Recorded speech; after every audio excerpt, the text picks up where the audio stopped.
Hello there again, it is me, Mr. Back, coming to you to read more of the Gospel of Mark. So if you have your Bibles ready, open up to the Gospel of Mark, chapter 5, and let us begin.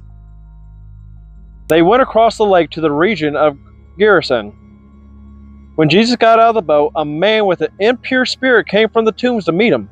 This man lived in the tombs, and no one could bind him anymore, not even with a chain. For he had often been chained in hand and foot, but he tore the chains apart and broke the irons of his feet. No one was strong enough to subdue him.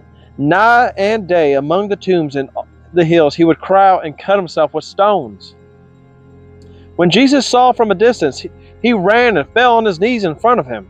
He shouted at the top of his voice, "What do you want with me, Jesus, Son of the Most High God? In God's name, don't torture me." For Jesus had said to him, "Come out of this man, you impure spirit." Then Jesus asked him, "What is your name?" "My name is Legion," he replied, "for we are many." And he begged Jesus again and again not to send him out to the area. A large herd of pigs were feeding on the nearby hillside.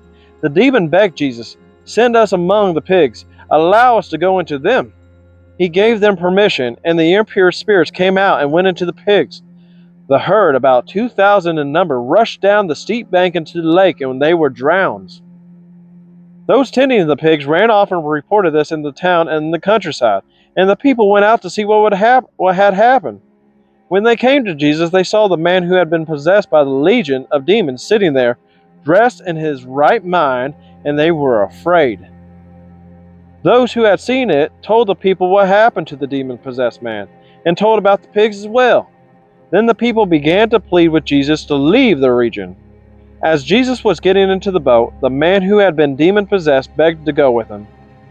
Jesus did not let him, but said, "Go home to your people and tell them how much the Lord has done for you and how he has had mercy on you." So the man went away and began to tell all in the Decapolis how much Jesus had done for him, and all the people were amazed. When Jesus had again crossed over by boat to the other side of the lake, a large crowd gathered around him while he was by the lake.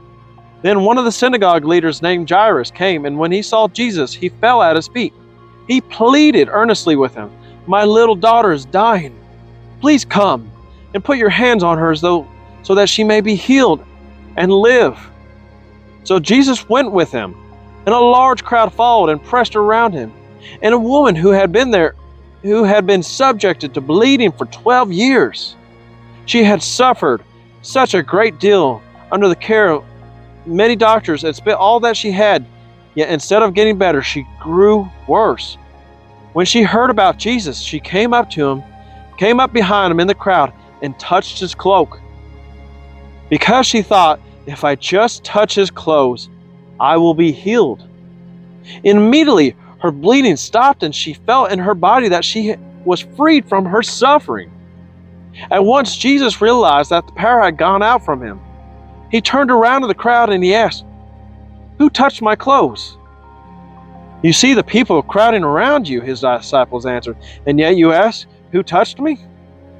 But Jesus kept looking around to see who had done it. Then the woman, knowing what had happened to her, came and fell at his feet and trembled with fear, and told him the whole truth. He said to her, "Daughter, your faith has healed you. Go in peace and be freed from your suffering."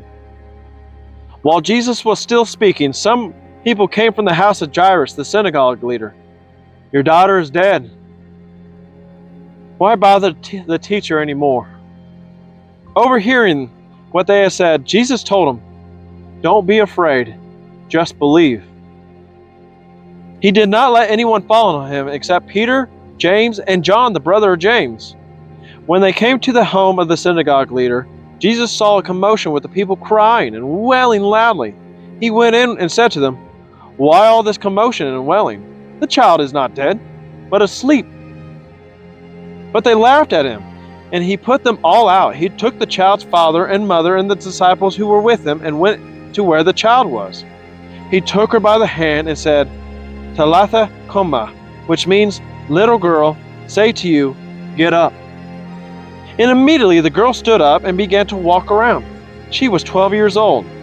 At this, they were completely astonished. He gave strict orders not to let anyone know about this and told them to give her something to eat.